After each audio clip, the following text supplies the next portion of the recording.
ஏதாவது ஒரு வாய்ப்பு கிடைக்காதா, எப்படியாவது வாழ்க்கையில முன்னேறிட மாட்டோமா அப்படின்னு யோசிச்சுட்டு இருக்கீங்களா? நான் ஒரு எளிமையான பரிகாரம் சொல்றேன். அதை நம்பிக்கையோடு செய்யுங்க.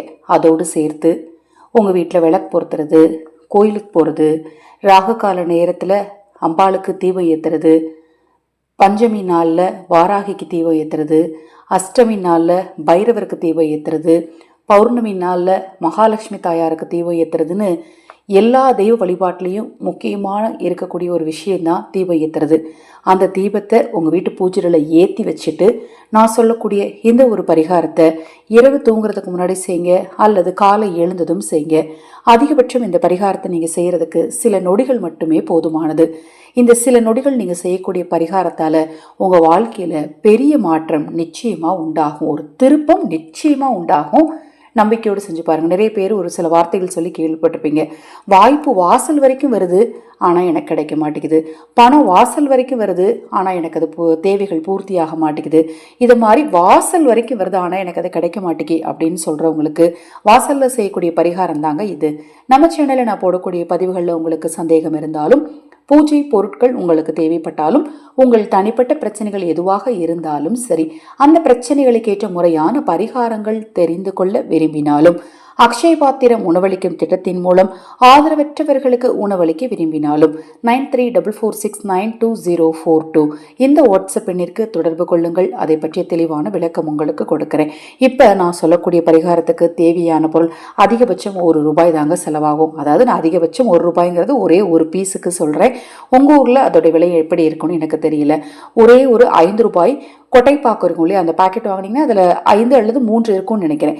அந்த கொட்டைப்பாக்கு எடுத்து நல்லா பவுட்ரு பண்ணிடுங்க. நல்லா நீங்கள் வந்து அம்மியில் வச்சு நுணுக்கிக்கிட்டாலும் சரி, இல்லை மிக்சியில் போட்டு நுணுக்கிக்கிட்டாலும் சரி, இல்லை கூட கொஞ்சம் சேர்த்து போட்டு நான் நுணுக்கி வச்சுக்கலாமான்னா தாராளமாக இந்த கொட்டைப்பாக்கு பொடியை பல வழிகளில் பயன்படுத்தலாம். அது என்னென்ன அப்படிங்கிறதையும் நான் உங்களுக்கு இந்த பதிவில் சொல்லிடுறேன்.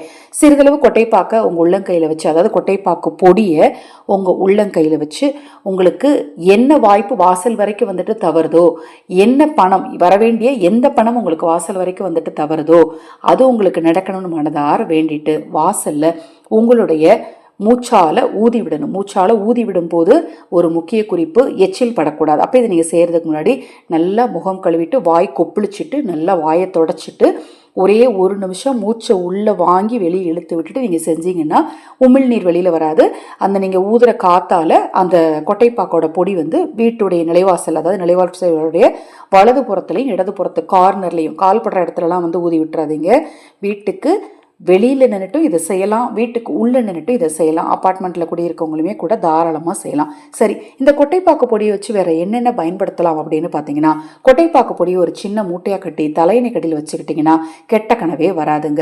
அதை குறைந்தது 30 நாட்களுக்கு ஒரு முறை தூக்கி தூர போட்டுட்டு திருப்பி ஃப்ரெஷ்ஷாக வச்சுக்கலாம். கொட்டைப்பாக்கு பொடியை குளிக்கிற தண்ணீரில் போட்டு குளிச்சிங்க அப்படின்னா அன்றைய நாள் ஃபுல்லாக உங்களுக்கு பாசிட்டிவ் எனர்ஜி அதிகமாக இருக்கிறத உங்களால் நிச்சயமாக ஃபீல் பண்ண முடியும். கொட்டைப்பாக்கு பொடியை நீங்கள் பூஜை அறையில் வச்சிருக்கிற பஞ்சபாத்திரத்தில் போட்டீங்கன்னா மகாலட்சுமி தாயாரோட வசியம் கிடைக்கும்னு சொல்லப்படுது.